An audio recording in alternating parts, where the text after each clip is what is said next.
Alléluia. Je peux acclamer Dieu plus que ça.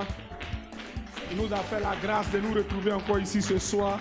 C'est un honneur, un privilège que Dieu nous donne d'être dans sa présence. D'autres sont certainement préoccupés à d'autres choses. Certains sont en train de descendre. Mais à nous, Dieu a fait la grâce d'être dans ta présence. Vous vous rappelez bien les deux sœurs, Marthe et Marie. Et Jésus avait dit à l'une des sœurs que celle qui était en train d'écouter la parole de Dieu avait choisi la bonne part. Amen. Donc le fait d'accepter d'écouter la parole, d'être dans la présence de Dieu, c'est le fait d'accepter la bonne part. Amen. Alors ce soir, tu as accepté la bonne part. Acclame Dieu pour ta vie. Nous allons prier ensemble, nous allons confier ce moment au Saint-Esprit. Nous allons demander au Saint-Esprit de nous diriger, de prendre le contrôle de toutes choses, de se glorifier de nos faiblesses. Prions ensemble et confions ce moment au Saint-Esprit. Alléluia. Amen. Nous sommes exaucés. Glorieux Saint-Esprit, dirige toutes choses. Prends le contrôle de ce moment. Jésus-Christ a enseigné ses disciples pendant tout le temps de son ministère.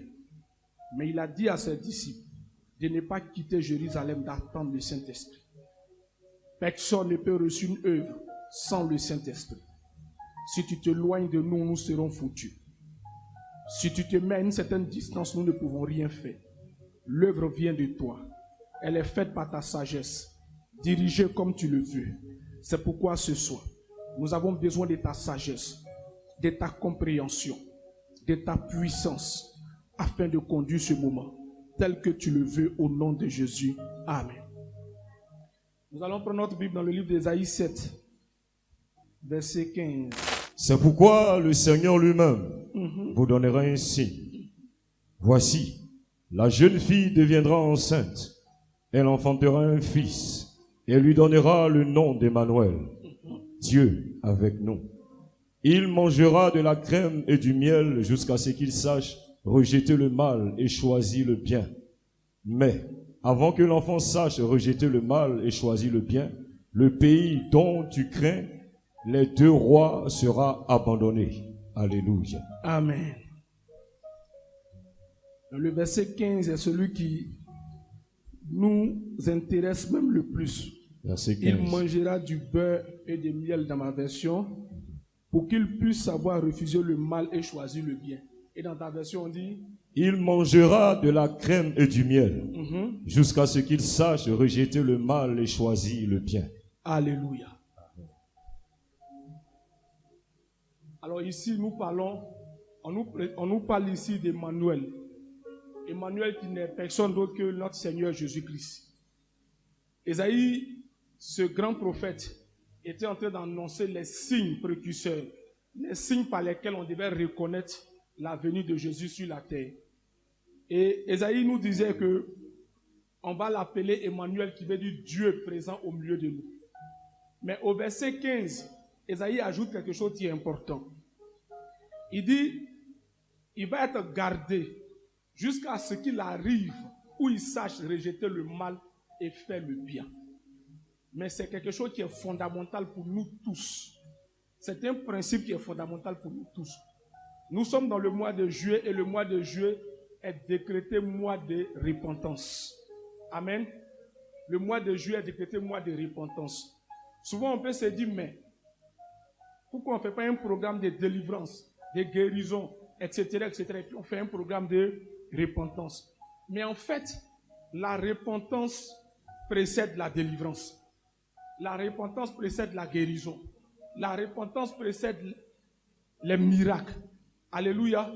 Parce que là où Dieu est content d'être, sa gloire est présente.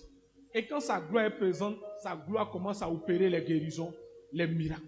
C'est pourquoi le Seigneur dit, si mon peuple, celui qui est invoqué mon nom, s'humilie, prie et cherche ma face, du haut des cieux, je les exaucerai, je le guérirai. Donc pour que Dieu puisse te guérir, il va falloir que tu sois en harmonie avec Dieu, en accord avec Dieu. Il va falloir que ta marche soit agréable à Dieu, que Dieu prenne plaisir à toi. pour que le Seigneur puisse rester avec toi. Si Dieu ne prend pas plaisir avec toi, il ne peut pas rester avec toi. Vous savez que dans notre marche avec Dieu, nous envoyons souvent Dieu à nous combattre, nous-mêmes sans le savoir. Dans notre ignorance, nous poussons Dieu à nous combattre. Et nous avons l'impression souvent que certaines de nos prières ne montent pas. Alors que nous créons les conditions pour que Dieu lui-même puisse nous combattre. Amen. La Bible dit que là où il y a le mal, Dieu ne s'associe pas. Il dit qui montera à la montagne de l'Éternel? Celui qui a le cœur pur et les mains innocentes. Donc pour monter à la montagne de l'Éternel, le Seigneur nous invite à avoir le cœur pur et les mains innocentes. C'est pourquoi la Bible dit qu'il a entraîné Jésus-Christ dans le désert. Lorsque Esaïe était en train de prophétiser, de donner la révélation de ce qui allait se faire plus tard. Esaïe nous dit que la Vierge allait tomber enceinte, elle allait donner un fils qu'on va appeler Emmanuel. Emmanuel qui veut dire Dieu est présent au milieu de nous. Ça veut dire qu'à partir du moment où Jésus-Christ va être manifesté physiquement, c'était la manifestation de la présence quotidienne de Dieu au milieu de nous. Amen. Mais cette présence de Dieu ne s'est pas faite un coup. Elle a eu un processus. Alléluia. Parce que quand Jésus est né, bien avant les 30 ans pour qu'il commence son ministère, Jésus existait. Mais il n'était pas connu. Jésus existait, mais on ne nous a pas expliqué les guérisons qu'il faisait. La Bible n'a pas relaté les guérisons qu'il faisait, bien qu'il existait. Mais la Bible dit que lorsqu'il allait au baptême de Jean-Baptiste, qu'il a été rempli du Saint-Esprit, il a été conduit dans le désert. Et quand il a été conduit dans le désert, il est resté là-bas pendant 40 jours. Et c'est ensuite revêtu de la puissance d'en haut. Après avoir été tenté, qu'il est descendu revêtu de la puissance d'en haut, que sa renommée a commencé à se répandre. Ça veut dire que tout dans la vie dépend d'un processus. Tout ne se fait pas un coup. Et la renommée de Jésus a commencé à se répandre. Pourquoi? Parce qu'à partir du moment où il commence à faire ministère, il a été préparé à renoncer au mal et à faire le bien. Parce qu'en fait, tout ce que nous faisons sur la terre est une question de sémence. Galates 6 va nous donner la révélation. Pour dire, tout ce qu'un homme a sémé, il le moissonnera. C'est pour cette raison que, avant de sortir pour faire quoi que ce soit, le Seigneur prend la peine de nous préparer. Parce que tout ce qui va sortir de notre bouche, tout ce qui va sortir de nos pensées, toutes nos actions sont des semences. Et ce sont ces semences-là que nous récoltons plus tard, sans le savoir. Nous qui sommes sur la plateforme, qui avons l'habitude de prier, il y a quelque chose que nous avons découvert qui nous a dépassés. Il y a des démons qui sont envoyés pour superviser les prières de chaque personne. Et ces démons prennent note de chaque prière. Il y a aussi des démons qui sont envoyés pour écouter les propos de chaque personne. C'est-à-dire du matin jusqu'au soir. Tous les propos qui sortent de ta bouche, il y a des démons qui notent ces propos. Il y a des démons qui sont spécialisés à analyser ta prière. Lorsque ta prière est faite, sans conviction, ils savent automatiquement et ils peuvent bloquer cette prière parce qu'ils savent que la prière manque de foi. Et comme nous n'avions pas la révélation de ces choses hier, on marchait n'importe comment, on disait n'importe quoi et on se comportait n'importe comment. Mais la Bible nous dit que Jésus n'est pas rentré dans le ministère un coup. Il a d'abord attendu à ce que, arriver d'abord à rejeter le mal. Ça veut dire que Dieu nous invite, toi et moi, tout autant que nous sommes, à apprendre à dominer et à rejeter le mal. Notre problème aujourd'hui, ce n'est pas parce que Dieu n'est pas avec nous. Ce n'est pas parce que Dieu ne peut pas faire de grandes choses avec nous.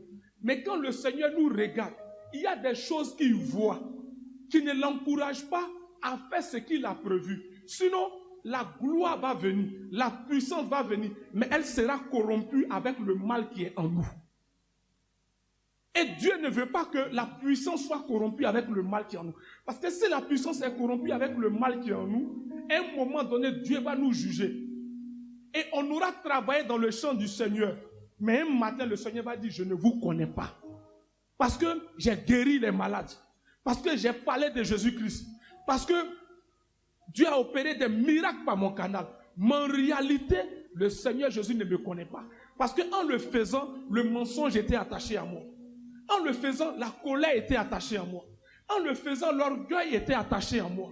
En le faisant, certaines choses qui sont les œuvres de la chair étaient attachées à ma vie. Mais Dieu a quand même envoyé la puissance parce qu'il avait un objectif à atteindre. Mais après, je suis jugé et je suis rejeté. Parce que le Seigneur ne peut pas sauver celui qui a toutes ces choses en lui.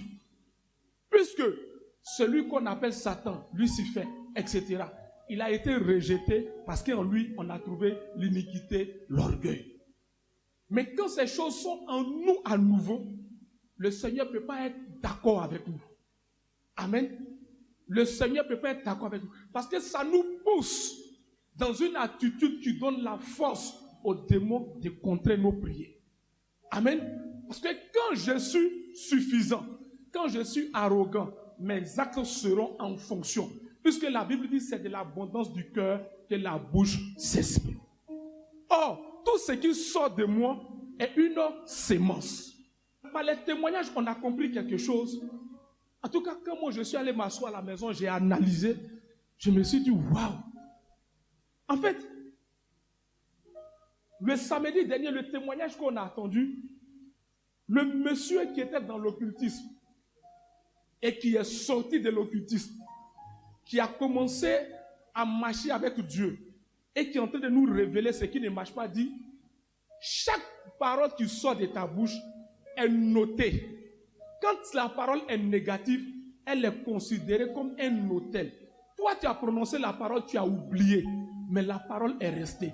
Et à un moment donné, lui, il s'appuie sur cette parole qui lui donne un droit légal de combattre ta prière.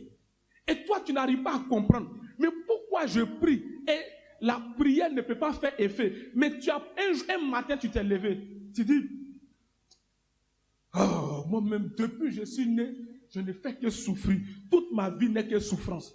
Tu viens de déclarer une parole. Toute ma vie n'est que souffrance. Donc lui, il a noté. Donc, sans t'en rendre compte, tous les jours, au moment où tu vas te lever, non, elle a dit, ou même il a dit que toute sa vie n'est que souffrance. Donc, à partir de ce moment, il s'appuie sur cette parole pour envoyer la souffrance sur ta vie parce que tu as déclaré que toute ta vie n'est que souffrance. Amen. Tu t'es levé un matin, tu as regardé, tu étais là, tu dis, aujourd'hui là, vraiment, ma journée est bizarre. Il a noté. Quoi que tu fasses, ta journée sera bizarre. Parce que c'est une sémence. C'est une question de sémence. Amen. Et il va plus loin même. Quand il rentre dans la dimension de la prospérité, il nous dit, les chrétiens sont amenés à penser que le royaume des cieux n'a pas besoin de personnes riches et prospères. Et on a écouté ces genres de messages. Et on a mis dans notre esprit qu'un chrétien ne doit pas être riche et prospère. Lorsque le chrétien prie pour la prospérité, ça veut dire qu'il n'est plus saint. Ça veut dire qu'il n'est plus dans la voie du Seigneur. Alors que c'est à Dieu qu'appartient l'or et l'argent. Dieu ne nous a pas envoyés sur la terre pour être pauvres. Il nous a envoyés sur la terre parce que nous sommes son image et sa ressemblance. Nous sommes donc sur la terre pour le glorifier, pour révéler Christ. C'est pourquoi Jésus a dit à ses disciples, il dit, n'allez pas, attendez d'abord la puissance d'en haut, ce que le Père a promis. Je vous ai enseigné pendant 3 ans. Vous avez reçu la parole. Vous avez prié pour les démons. Vous avez guéri des malades. Mais ce n'est pas suffisant. Si vous partez avec ça, vous serez faible. Vous devez attendre la puissance d'en haut. Quand le Saint-Esprit viendra, il vous enseignera toutes choses. Quand vous recevez la puissance d'en haut, la puissance va vous diriger, la puissance va vous guérir, la puissance va vous enseigner, la puissance va vous conduire afin que vous deveniez mes témoins. Il n'a pas dit afin que vous soyez, mais il dit vous deveniez mes témoins. Parce que quand on est un témoin, ça veut dire qu'on a vu et on va rencontrer. Mais quand on devient, ça veut dire qu'on manifeste la chose. Amen. On manifeste la chose. C'est-à-dire, je ne viens pas dire à quelqu'un que il est écrit dans la Bible que Jésus a guéri. Non. Ça, ce n'est pas un témoin. Le témoin, il vient et il guérit et tout le monde voit que c'est Jésus qui a guéri par lui. Maintenant, Jésus dit pour que ça se fasse, il faut attendre le Saint-Esprit parce qu'aucun de nous ne peut réussir sans le Saint-Esprit. Mais comme nous le disons, le Saint-Esprit, il ne peut pas habiter dans une maison qui est sale. Si toi et moi, nous rentrons dans une maison et qu'il y a la poussière, la maison est sale, nous allons sortir de la maison. Nous allons nous plaindre pourquoi la maison n'est pas nettoyée. Combien à plus forte raison le Saint-Esprit. Et donc nous avons besoin de travailler sur nous-mêmes. Nous avons besoin de revenir vers le Seigneur. Parce que d'une façon ou d'une autre, nous nous sommes opposés nous-mêmes à nos propres prières. Amen. Parce qu'il y a des choses que l'ennemi voit, que nous ne voyons pas. Nous avions pensé certainement que c'était des choses qui étaient normales. Des choses qui étaient normales. C'est ce que nous avions pensé. Mais en réalité, ça donnait un droit légal à l'ennemi d'agir dans nos vies. Parce qu'on n'a pas réussi à comprendre qu'il faut repousser le mal et faire le bien. Or, Jésus lui-même est passé par là. Et Esaïe nous l'enseigne en disant qu'ils vont le mettre dans le désert jusqu'à un moment. C'est à partir de ce moment que je comprends pourquoi nos vies passent d'épreuve en épreuve. Nos vies passent d'épreuve en épreuve. Elle dit, tu sors d'épreuve. Ou tu penses que les choses vont changer, tu rentres encore dans l'épreuve. Ou tu penses que ça a changé, tu rentres encore dans l'épreuve. Donc tu es obligé de vivre une vie d'épreuve en épreuve. Mais parce que tu n'as pas encore reçu à repousser le mal et à accepter le bien. Ça, c'est la première des choses. Pour que notre vie quitte dans l'épreuve, ce que le Seigneur m'a donné de comprendre, pour qu'une vie quitte dans l'épreuve, c'est que tu dois quitter dans la dimension où tu es rempli du Saint-Esprit pour arriver dans la dimension où tu es revêtu du Saint-Esprit. Parce que quand tu es rempli du Saint-Esprit, le Saint-Esprit va te guérir, il va te consoler, il va t'orienter, mais la puissance ne sera pas encore manifestée. Quand tu es rempli du Saint-Esprit, quand le Saint-Esprit est en toi, il va toujours te conduire dans le désert. C'est-à-dire toujours dans les épreuves. Mais pour que la puissance du Saint-Esprit commence à briser les œuvres du ténèbre, à t'ouvrir les voies, il faut que tu sois revêtu du Saint-Esprit. Or, pour être revêtu du Saint-Esprit et mieux servir Dieu, il faut que tu arrives à repousser le mal et à accepter le bien. En fait, c'est ce que Dieu nous demande. C'est pourquoi tout est une question de sémence. Qu'est-ce que je sème dans mon esprit? Qu'est-ce que je sème en moi? Amen. Qu'est-ce que je sème dans la vie des autres? Si j'estime que celui qui est en train de faire, il n'a pas le droit d'être acclamé, pourquoi je souhaite qu'à mon tour je sois acclamé? Parce que j'ai sémé. Quand j'estime que l'autre n'a pas le droit d'être aidé, on n'a pas le droit d'avoir compassion pour quelqu'un, comment moi aussi je peux espérer qu'on ait compassion pour moi? Amen. C'est pourquoi la Bible dit que dans l'un des passages des Écritures, il dit, si tu as vu la souffrance et que tu n'as pas agi, au moment où toi-même tu seras dans la souffrance, il n'y aura personne pour agir. L'une des choses que le Seigneur nous demande, la Bible dit que le serviteur, la servante, la personne que Dieu soutient sur la terre, c'est une personne qui est non seulement revêtue du Saint-Esprit, c'est une personne qui est remplie d'humilité, mais c'est une personne qui ne se contente pas de venir à l'église, mais qui sort de l'église pour aller annoncer l'évangile ailleurs. Amen. On peut le confirmer dans Ésaïe 42 à partir du verset 1 à 2. Voici mon serviteur que je soutiendrai. Voici mon serviteur que je soutiendrai. Mon élu. Mon serviteur que je soutiendrai.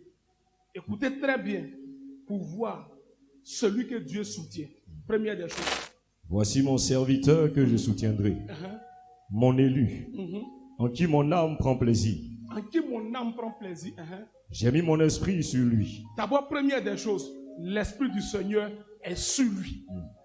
Donc Dieu ne peut pas soutenir quelqu'un sur lequel l'esprit du Seigneur n'est pas. Est-ce que vous comprenez? Notre problème, c'est que le Saint-Esprit est en nous, mais le Saint-Esprit n'est pas sur nous. Il dit, mon serviteur sur lequel est mon esprit. Vous recevrez une puissance. Le Saint-Esprit surviendra sur vous. Mais pour que ça arrive, toi et moi, on doit désirer la chose.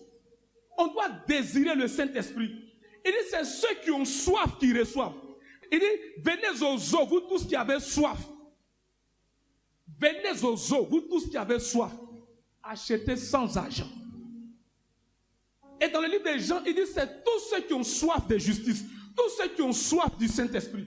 Si tu n'as pas soif du Saint-Esprit, tu ne peux pas être rempli pour être revêtu. Parce que pour être revêtu, il faut d'abord être rempli. Donc Dieu dit, celui en qui il prend plaisir, celui qui il soutient, c'est celui qui a l'Esprit sur lui. Première des choses. Deuxième des choses. Il annoncera la justice aux nations. Il annoncera la justice aux nations. C'est-à-dire qu'il va annoncer l'évangile des vérités. Non pas uniquement à son église, non pas uniquement autour de lui, mais aux nations. Ça veut dire que quand on a fini le culte de dimanche, je dois être en mesure de dire le lundi, aujourd'hui je m'en vais annoncer l'évangile ici. Demain je vais annoncer l'évangile là. Parce que la grande commission que le Seigneur nous a donnée avant de partir, il dit allez partout faire des nations des disciples. Nous avons oublié ce commandement. Nous avons oublié cette prescription. Nous avons oublié cette recommandation, cette dernière volonté de Christ. Et nous nous sommes concentrés sur nous-mêmes, nos propres besoins. Nous sommes devenus, comme on dit, égocentriques. Parce que nous sommes devenus égoïstes dans nos prières. Seigneur, moi. Seigneur, donne-moi. Seigneur, moi. Seigneur, donne-moi. Pendant que nous sommes en train de dire, Seigneur, donne-moi, le Seigneur est en train de dire, regarde, des âmes sont en train de mourir. Des personnes sont en train de pleurer. Regarde, derrière ta maison, il y a quelqu'un qui a besoin d'entendre. Combien de fois on s'est réveillé le matin? Combien de fois on s'est réveillé dans notre temps de prière, on a dit à Dieu, Seigneur, qu'est-ce que tu veux que je fasse pour toi aujourd'hui? Combien de fois on l'a fait? On a passé notre temps à dire, Seigneur, donne-moi. Mais est-ce qu'un jour on s'est dit, Seigneur, pour qui je vais être une source de bénédiction aujourd'hui? Seigneur, dis-moi qui je dois bénir aujourd'hui.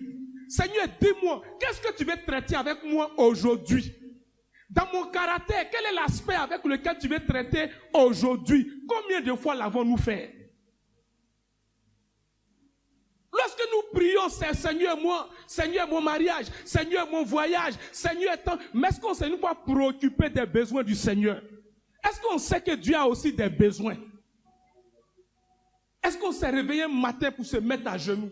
Seigneur, c'est vrai, j'ai des besoins, mais avec le peu que j'ai, le peu que je sais, pour qui je vais être une source de bénédiction en cette journée? Qui je vais bénir aujourd'hui, Seigneur? Et j'écoutais le témoignage d'une dame, une femme pasteur. Elle partait au travail et elle a pris quelqu'un dans son véhicule, une dame. La dame était en difficulté. Et ils ont causé jusqu'à... Elle a déposé la dame, elle est partie, ils se sont échangés les contacts. Elle essaie d'exhorter la dame. Après, la dame l'a appelé pour lui dire... La dame lui a envoyé un message pour lui dire vraiment, je suis coincé, ça ne va pas. Je suis malade, j'ai besoin d'acheter mes médicaments. Et puis, je dois payer ma maison. Vraiment, c'est compliqué. Et la dame, elle a dit, il y a trop d'arnaqueurs. Les gens, les personnes qui m'ont envoyé ce genre de messages-là, ils sont légion dans la ville d'Abidjan, en Côte d'Ivoire ici. Donc, elle a dit, non, moi je ne suis pas dans ça. Donc, pour minimiser les dégâts, elle lui a dit, ton médicament coûte combien? La femme a dit 10 000. Elle lui a envoyé les 10 000.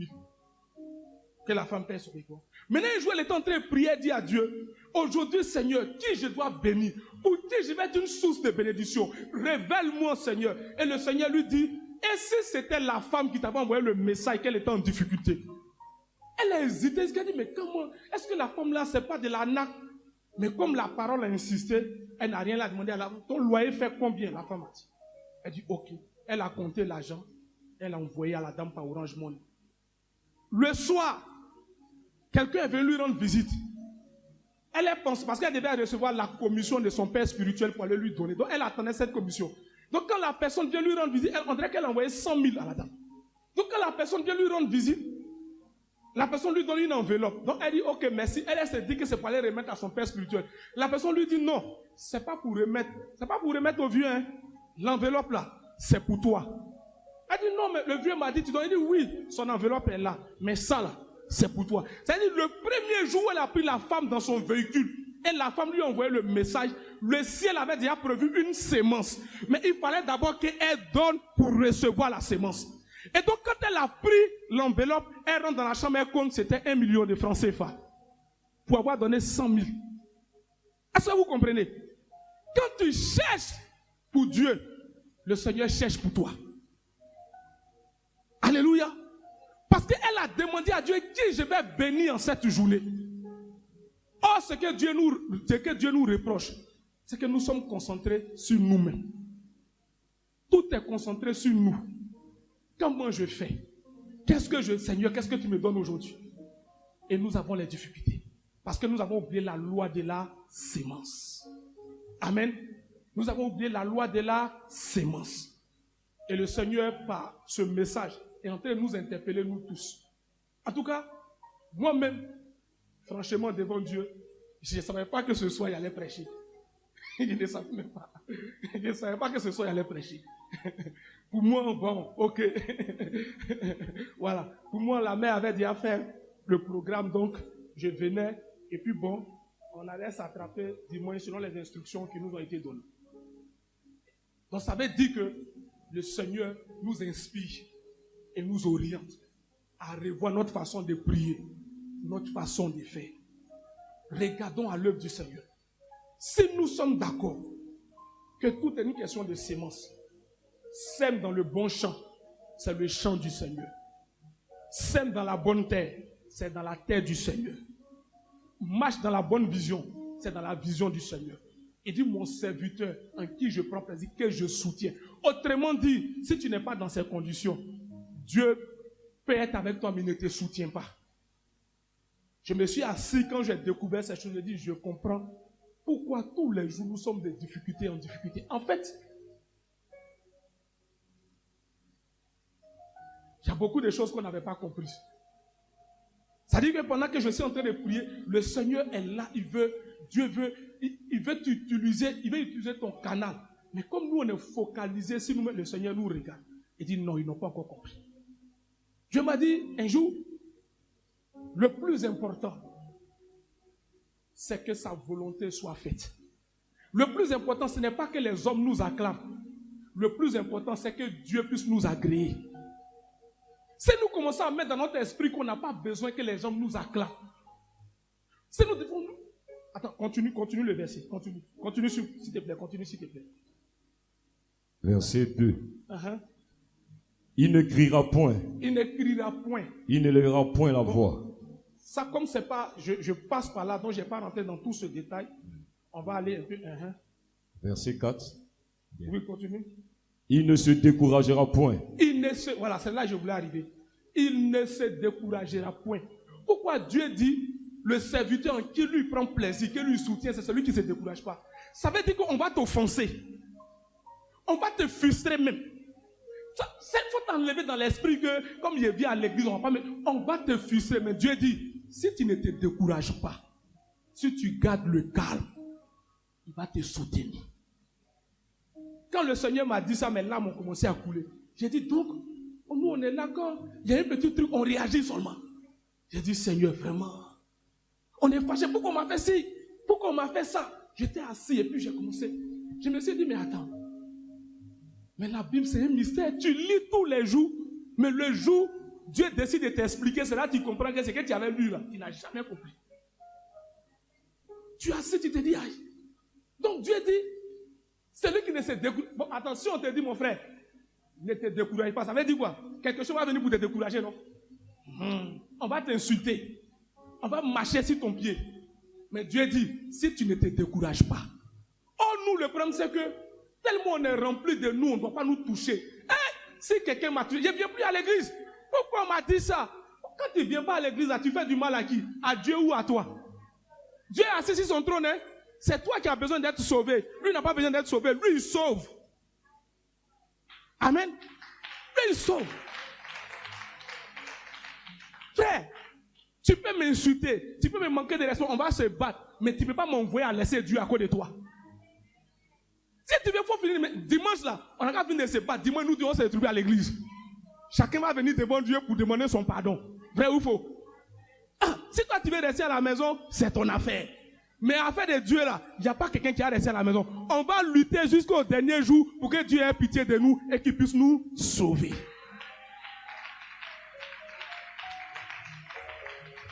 Amen. Ne te laisse plus décourager par quoi que ce soit. Fais faisons tous attention à nos propos, à nos actions. Oh, c'est pas facile, hein? C'est pas facile, hein? C'est pas facile. Dieu ne nous a jamais dit que ça va être facile. Mais il dit c'est possible. Un peu. Attends, imagine, Dieu dit 1 mois de repentance. Donc imagine toi, tu rates le mois. Et puis, tu souhaites être enlevé en 1 jour. Tu es sûr que tout ce que Dieu est en train de nous enseigner en 1 mois, toi tu as raté ce mois. Tu es sûr qu'en 1 jour, tu peux corriger tout ça dans ton caractère. Ceux qui ratent les cultes de dimanche, qui ratent les cultes du soir, attention. Dieu nous a dit 1 mois.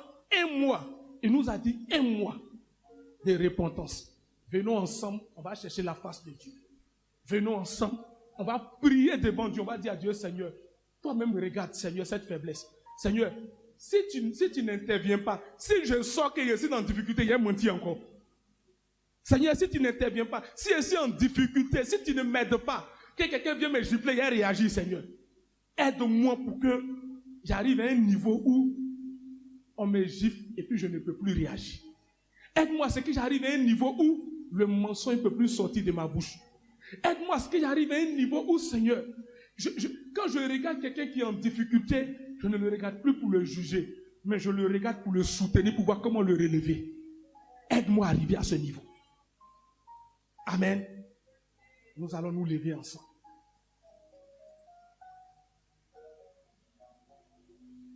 Si le message t'a fait du bien, toute parole qui a été sémée même dans nos vies, sur nos finances, dans tous les aspects de nos vies, les motivations de nos cœurs. Quand nous sommes allés demander à Dieu, il y a eu des motivations de nos cœurs. Souvent, tu vas demander à ce que Dieu te bénisse. Mais pendant que tu es en train de demander à ce que Dieu te bénisse, c'est parce que tu as vu ta soeur aujourd'hui, elle est venue avec une nouvelle robe. Donc, quand tu demandes à Dieu, mais dans ton cœur, là, tu viens avoir une nouvelle robe plus que pour elle. Ça ne marche pas. Dieu ne peut pas t'exaucer. Quand tu es en train de dire, Seigneur, donne-moi l'argent, en réalité, quand tu dis, Seigneur, donne-moi l'argent, tu viens aller dire dans ma famille, il faut qu'ils sachent que moi j'ai l'argent. Ça n'intéresse pas Dieu.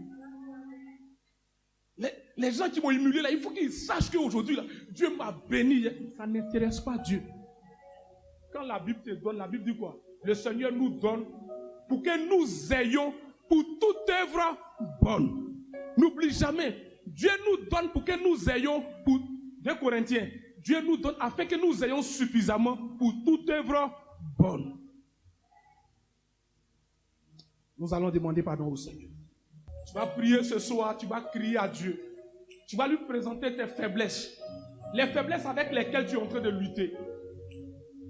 Prie Dieu de tout ton cœur. C'est entre toi et Dieu. Personne n'a besoin d'entendre.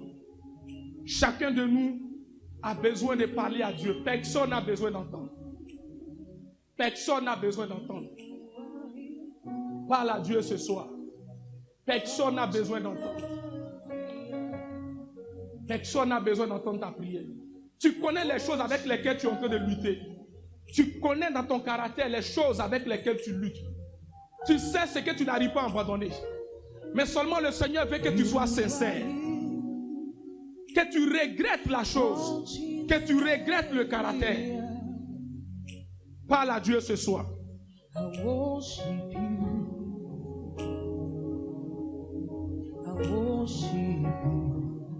Parle à Dieu ce soir, parle à Dieu ce soir, parle à Dieu ce soir. Parle à Dieu ce soir, parle à Dieu ce soir. Parle à Dieu ce soir. Parle à Dieu ce soir. Parle à Dieu ce soir, parle à Dieu ce soir. Parle à Dieu ce soir.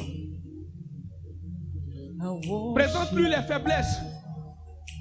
Si tu es sincère, personne parmi nous ne peut cacher quoi que ce soit devant Dieu. Si tu caches la chose, tu caches ta maladie, le Seigneur ne te guérira pas. Parle à Dieu ce soir. Dis-lui, Seigneur, je te demande pardon. Nous avons vu ici le jeudi dernier les étapes de la prière avec le sang de Jésus. Nous avons vu les 7 étapes de la prière. C'est vrai que nous étions arrêtés à l'étape 5. Mais nous avons vu les différentes étapes au nom puissant de Jésus. Alléluia. Alléluia. Je sais que jeudi dernier, beaucoup n'étaient pas là. On va s'entraider parce que beaucoup n'étaient pas là. Quand nous avons mis dans le livre de Lévitique, il a dit, il mettra son doigt dans le sang de Jésus et il fera l'expiation 7 fois. Et on a vu qu'il y avait 7 étapes avec le sang de Jésus. Lève les mains simplement. Dis avec mon Père, merci pour ce message que j'ai entendu. Je viens à toi ce soir à cause du sang de Jésus pour te demander pardon pour mes manquements, pour mes transgressions, pour mes erreurs. Seigneur, pardonne-moi. Seigneur, sanctifie-moi. Pardonne-moi ce soir. Seigneur, j'ai commis des erreurs. J'ai prononcé des paroles. J'ai blessé quelqu'un. Seigneur, sonde-moi. Sonde mon cœur. Sonde mes reins. Et révèle-moi les aspects de la vie sur lesquels je dois travailler. Au nom puissant de Jésus. Dis avec mon Père, je viens donc par la voie du sang de Jésus dans ta présence glorieuse. Je viens par la voie du sang devant le trône de la grâce. Je viens par la voie du sang devant le trône de la grâce dans ta présence glorieuse. Là où se trouve la guérison, là où se trouve la restauration, là où se trouvent les ossements. Je suis dans cette présence couvert du sang de Jésus. Car Père, tu peux être fâché contre moi, mais pas contre le sang de Jésus. Seigneur, mes propres prières pouvaient être bloquées, mais recouvertes du sang de l'agneau, j'ai accès à la présence glorieuse de Dieu. Et rien ne peut bloquer mes prières. Au nom puissant de Jésus. Et je demande la justification par le sang de Jésus. Seigneur, je demande la justification. J'ai été faible devant le mensonge. J'ai été faible devant la colère. J'ai été faible devant l'arrogance. Seigneur Dieu Tout-Puissant, je demande la justification, Seigneur, par le sang. Car je reconnais, Seigneur, que ce sont mes faiblesses, Seigneur. L'orgueil est en moi, est une faiblesse, Seigneur. Je reconnais l'orgueil spirituel, l'orgueil physique. Je reconnais la jalousie. Je reconnais la haine. Je reconnais avoir offensé mon frère, avoir offensé ma soeur. Blessé, Seigneur, émotionnellement quelqu'un. Car tu as dit, Seigneur, il ne brisera pas le rameau il ne brisera pas le rameau. Je crois bien. Il a dit, il ne brisera pas le rameau qui est déjà brisé. Ça veut dire, tous ceux qui viennent à l'église, c'est des personnes qui ont des blessures intérieures, qui ont besoin d'être soutenues, qui n'ont pas besoin d'être brisées ni blessées. Mais Père éternel, je suis arrivé par mon caractère à le faire. Alors Seigneur, je viens devant toi, par la justification du sang de Jésus, pour te demander pardon. Dans le nom puissant de Jésus, par le sang de Jésus. Seigneur, je demande la justification par le sang. La justification par le sang. La justification par le sang. Au nom puissant de Jésus. Seigneur, tu sais que j'ai été conçu dans le péché. J'ai marché dans le péché. J'ai ignoré des choses où je croyais bien faire, Seigneur. Oh Dieu de gloire, de bonne volonté, je me suis trompé. J'ai mal agi. Je te demande pardon et la justification par le sang. Et tu vas demander maintenant à Dieu de la purification par le sang. Tu vas dire à Dieu, Seigneur, je viens te purifier des effets de mes mauvaises paroles. Je viens te purifier des effets de mes actions. Les effets partout, dans tous les livres où ces effets avaient été écrits, Seigneur, et sur lesquels l'ennemi se basait pour attaquer mes prières. Je déclare que le sang de Jésus purifie, que le sang de Jésus purifie ma vie, purifie mon âme, purifie mon cœur, purifie mes pensées, me purifie des effets et des conséquences, Seigneur, de mes erreurs, de mes manquements, de mon iniquité. Que le sang de Jésus purifie la source de ma vie, la source, la racine de mon cœur. Au nom de Jésus, dans ma lignée maternelle, que le sang de Jésus purifie toute alliance négative de pauvreté. Dans ma lignée paternelle, que le sang de Jésus purifie toute alliance de pauvreté, de misère, de limitation. Commence à parler à Dieu, demande le sang de la purification. Le sang de la purification. Comme toute pauvreté de ta vie, la pauvreté liée à des alliances maternelles, des alliances paternelles dans la lignée, dans ta famille. Demande la purification sur ta famille. Au nom de Jésus de Nazareth. Tu n'es pas né pour être pauvre. Tu n'es pas né pour être misérable. Tu n'es pas né pour être malheureux. Demande la purification par le sang. Demande la purification par le sang. Demande la purification par le sang. Et je te dis la vérité, pendant que tu seras en train de le faire, des liens vont être brisés. Une restauration va se faire à l'instant même. Ce n'est pas demain, ce n'est pas après. À l'instant, si tu es sincère, prie sur ta famille. Toute alliance qui a été faite, toute alliance qui a été tissée avec la pauvreté, toute alliance partout où dans ta famille Les gens ont pratiqué la sorcellerie. Partout où le sang d'un animal a été versé, le sang a été versé, qui entraînait la pauvreté, la limitation, les maladies, la stérilité, le célibat. Que le sang de Jésus purifie. Que le sang de Jésus purifie. Que le sang de Jésus purifie. La purification par le sang. La purification par le sang. La purification par le sang. La purification par le sang. Maintenant même, afin que tous les démons qui avaient été envoyés, les démons d'échec, les démons d'échec, les démons de retard, les démons d'opposition, les démons de célibat, maintenant ils ne peuvent plus résister parce qu'il y a une purification par le sang, une purification par le sang, une purification par le sang, la purification par le sang, la purification par le sang, à la racine, dans les eaux où ces alliances ont été faites, sur ces terres, sur ces collines, sur les montagnes, dans les arbres, dans tous les endroits. La purification par le sang, la purification par le sang, la purification par le sang. Maintenant même, tu dois être libéré. Tout ce qui a donné accès à la maladie dans ton corps, la purification par le sang et la gloire de Dieu qui reprend plaisir à toi. Guéris ton âme, guéris ton corps de toute maladie. Brise tout lien de célibat, de pauvreté, de retard, de limitation. Au nom de Jésus de Nazareth, dans le nom puissant de Jésus de Nazareth, que le Seigneur te donne par son sang un cœur pour comprendre, des yeux pour voir, des oreilles pour entendre, afin que tu ne rates plus aucune opportunité, tu ne rates plus aucune connexion, tu ne rates plus aucune opportunité de faire du bien, et que tu discernes ce qui n'est pas de Dieu, qui t'accorde cette sagesse, qui t'accorde cette sagesse, qui t'accorde cette sagesse, qui t'accorde cette sagesse. Que le Seigneur t'accorde cette sagesse, qui t'accorde cette sagesse, un cœur pour voir, afin que tu comprennes, tu vois, et que tu sois guéri, et que tu sois guéri. Au nom de Jésus de Nazareth, que par l'œuvre de la croix, les autels brisés en toi soient reconstruits, soient reconstitués, que le feu qui devait être sur ces autels commence à te remplir, le feu de la gloire de Dieu, le feu de la gloire de Dieu, que l'autel que tu es soit reconstitué par l'œuvre de la croix, que l'œuvre de la croix détruise les mauvais autels, les autels de mensonges, les autels de colère, les autels d'irritation, les autels d'arrogance, les autels d'orgueil, les autels de jalousie, les autels de comparaison, les autels de juges, que ces autels soient brisés maintenant par l'autel de la croix, par l'autel de la croix, par l'autel de la croix, par l'autel de la croix, par l'autel de la croix, au nom puissant de Jésus de Nazareth, par l'autel de la croix, par l'autel de la croix, par l'autel de la croix. La racine soit brisée et que tu sois libéré. La racine soit brisée, la racine soit détruite, la racine soit détruite. Au nom de Jésus, la racine soit détruite. Que le bien soit en toi, que l'humilité soit semée en toi, que la justice soit en toi, que l'amour soit en toi, que la vérité soit en toi, que la prospérité soit en toi, la richesse soit en toi, la richesse, les choses auxquelles tu as droit, l'envie de gagner des âmes. Au nom puissant de Jésus. Merci Seigneur. Merci Seigneur. Merci Seigneur. Alléluia. Alléluia. Nous sommes bénis au nom de Jésus. Nous sommes exaucés au nom de Jésus.